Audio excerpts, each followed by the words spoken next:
homes, dones, nens, nenes, gats i gossos. Soc el Jordi Villanueva. Tinc 10 anys i avui us presentaré el llibre L'arbre de les històries, escrit per Eulàlia Canal, escriptora i psicòloga de Granollers, també il·lustrat per Bartomeu Seguí. Imagineu una biblioteca amb un arbre gegant dins? Ja, com aquest? Per exemple, com aquest? Què passaria si algú volgués tirar a terra la biblioteca del vostre poble i canviar els llibres per càpsules de lectura? Ho deixaríeu fer? Aquesta aventura és la que viuran el Jones, la Lluna, el Juli i el Nano.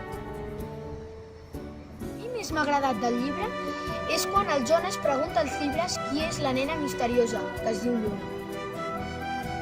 Podeu trobar la recomanació interessant. Us animo a llegir el llibre L'arbre de les històries. Fins a la propera!